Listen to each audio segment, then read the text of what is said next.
On est sauvé pour aller au ciel, mais on est sanctifié pour amener le règne de Dieu sur la terre. Quand vous priez, on dit notre Père que tu es sûr, que ton nom soit sanctifié. Où est le nom de Dieu? Quel nom est sanctifié alors? Dis-moi le nom que tu vas sanctifier. Parce que Dieu s'appelle Elohim, il s'appelle El Shaddai, il s'appelle Adonai. Quel parmi les noms, 7 noms révélateurs, c'est quoi tu prends? Donc quand Jésus leur dit, quand vous priez, dites notre Père qui est aux cieux, que ton nom soit sanctifié, vous avez oublié que Jésus, Dieu a tout mis dans le nom de Jésus. Et le nom de Jésus est au-dessus de tous les noms. Donc quand il dit que ton nom soit sanctifié, tu n'as pas de parler du fusée qui est Jésus. Non, en réalité, la sanctification en Jésus, c'est ce que le chrétien fait pour permettre à la nature de Christ de se manifester au travers de lui. Toutefois que tu te sanctifies, tu es en train de permettre que le règne de Dieu descende par le nom de Jésus. Donc quelqu'un qui ne vit pas une vie de sanctification, il ne va pas vivre le règne de Dieu. La sanctification, c'est pas pour aller au ciel. On est sauvé pour aller au ciel, mais on est sanctifié pour amener le règne de Dieu. Oh.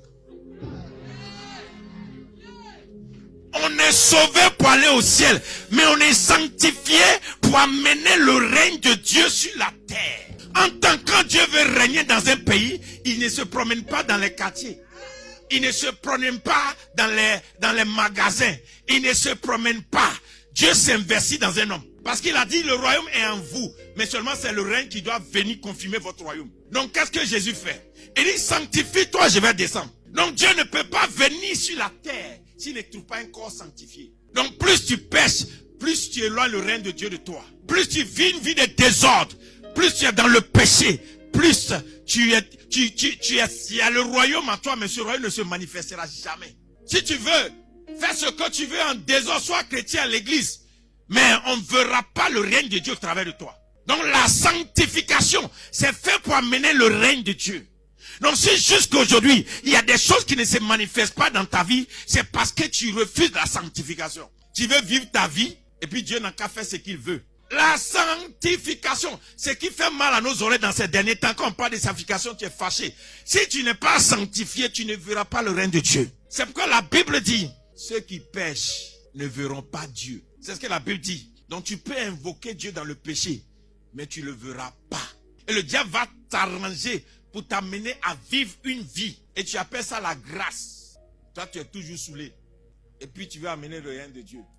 Toi, si tu n'as pas fini une bouteille de vin, tu ne dors pas, tu n'as pas sommeil. Toi, tu parles du règne de Dieu. Tu plaisantes avec ta vie. Tu parles du règne de Dieu. Ta bouche, même dans ta bouche, il n'y a pas de sanctification. Tu es grossier, tu es impudique. Aujourd'hui, là, nous parlons des choses. Il y a plus de. Les chrétiens ne sont même plus pudiques. C'est-à-dire que vous parlez d'amusement, de sexe, amusement. Tout est dans votre vie. Tout ce qui doit être pudique, ce n'est plus pudique. Cette bouche-là, tu les prends pour invoquer Dieu. Tu vas prendre pour prier Dieu, mais tu ne peux pas invoquer Dieu avec. Parce qu'il y a une différence entre prier et invoquer. Celui qui invoque est sanctifié. Celui qui prie, et il faut demander. Si Dieu veut, il va te donner. Il y a des gens, Dieu leur a promis des choses. Je viendrai dans ta vie, je ferai telle chose avec toi. Il commence à voir un peu seulement, et puis il décide de vivre encore une sale vie. Et puis il se rend compte que les choses sont en train de ralentir. Il dit non, je ne comprends pas. Tu ne comprends pas quoi? Dieu ne s'approche pas là où il n'y a pas de sainteté. Donc c'est toi-même qui cherches Dieu. Donc n'accuse pas un pasteur, un prophète. N'accuse même pas Dieu. Il faut t'accuser. Mais quand Dieu veut faire quelque chose avec toi, il dit prépare-toi. Dis à quelqu'un, prépare-toi. Dieu t'annonce, prépare-toi. Tu dois commencer à dire, ah, Dieu veut faire telle chose avec moi, je me sépare d'eux, je m'organise, je fais ça. Dieu ne règne pas là où il n'y a pas de sanctification. Et les petites choses vont venir te freiner. Et puis tu es là, tu as le plaisir et la joie de la chair. Et puis tu te donnes des titres ronflants. Tu as perdu le règne de Dieu. Tu as le royaume en toi, mais le règne ne se manifeste pas. Maintenant, quand tu dis à quelqu'un, je suis un rat, je suis une reine en Jésus, arrête de confesser ça. Parce qu'un roi doit gouverner, doit régner. Si tu ne peux pas régner, tu n'es pas roi. Celui qui est roi, c'est celui qui règne. Quand tu ne peux pas régner, tu es prince. Donc il faut dire, je suis un prince. Ne dis plus, je suis un roi, je suis une reine. Parce que tu es prince, tu n'es pas devenu roi. Le jour où tu deviens roi, c'est que tu règnes. Tu as accepté d'être sacralisé. On ne peut pas être roi avec les principes de prince. On doit être sacralisé. Donc tu dois devenir sacré pour que Dieu puisse se manifester avec toi. Tu dois voir les choses sacrées. Tu dois voir la sainteté. Tu dois commencer à dire, mais ça là, c'est pur. Tu dois commencer toi-même à craindre Dieu. Tu dois faire en sorte que la crainte de Dieu t'anime et t'habite. Il y a des gens qui ne savent pas que la crainte de Dieu est un gendarme. Une fois que tu as la crainte de Dieu te surveille. Il y a des choses que tu ne peux plus faire parce que tu as la crainte de Dieu. Il y a des endroits où tu ne peux plus aller parce que tu as la crainte de Dieu. Il y a des choses que tu ne peux plus dire parce que tu as la crainte de Dieu. Il y a des gens, tu vas leur dire, ne m'appelle plus jamais à cette heure parce que tu as la crainte de Dieu.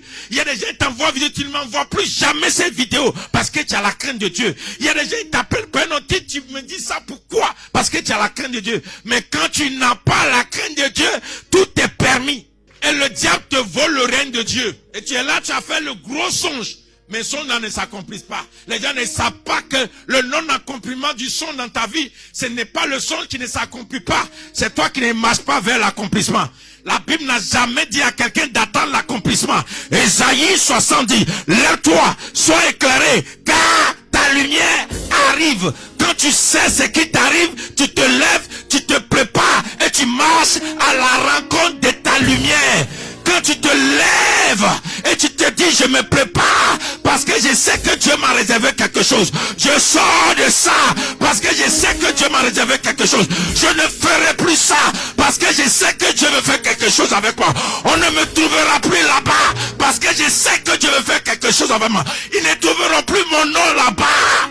Même si hier ils m'ont vu là-bas, ils seront étonnés de ce que je vais devenir. Parce que j'ai un Dieu qui change l'histoire des hommes. C'est parce que je n'étais pas sanctifié que je n'avais pas de position. Maintenant j'ai compris que le règne de Dieu descend par la sanctification. Et si tu veux que Dieu règne dans ta vie, toi-même regarde-toi. Quand je vois des gens plaisanter, c'est-à-dire que Dieu te donne quelques millions que tu es déjà égaré. Tu ne sais même pas que Dieu t'a appelé milliardaire. Tu as oublié que Dieu dit que tu es milliardaire. Et comme tu vis une vie de désordre, les millions même tu les vois, tu n'évolues jamais et tu ne pourras jamais atteindre milliards. Et puis tu t'assois devant les gens. Moi que vous voyez là, j'ai compté milliards que tu es arrivé à milliards. La promesse n'est pas million, c'est milliards. Mais qu'est-ce que tu as fait pour que les milliards n'arrivent pas? Le diable t'a eu.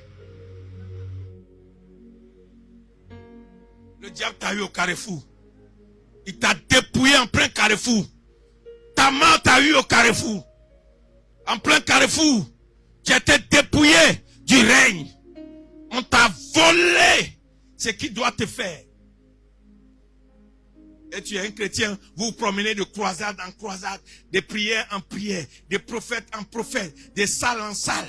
On dirait que lui là, quand il dit en même temps, ça s'accomplit. Il n'y a pas un qui dit et puis ça s'accomplit. Celui qui dit ça s'accomplit, c'est qui transforme quelque chose. Donc si tu es en face de quelqu'un qui vit une vie de sanctification, si tu es en face de quelqu'un qui vit la crainte de Dieu, si tu es en face de quelqu'un qui transporte la vraie nature de Dieu, quand tu viens, ça t'enveloppe. Quand tu écoutes sa prédication, ça crée la crainte en toi. Tu te sépares aussi.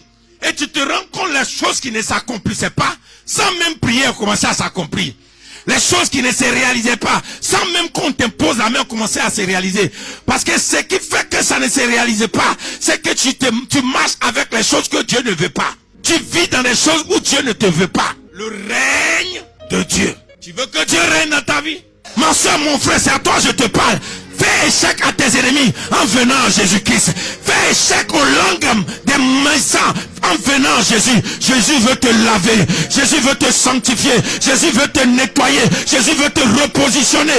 Je ne sais pas qu'est-ce qui t'a sali sur ton chemin de destin. Mais si tu écoutes ma voix ce matin, reviens à Jésus. Jésus veut te repositionner. Il veut enlever le faux en toi. Et écoute-moi bien, peu importe la forme, la taille, la couleur du péché que tu as commis, ça n'arrêtera pas la main de Dieu à te donner la sanctification. Parce que sans la sanctification, tu ne peux pas voir Dieu.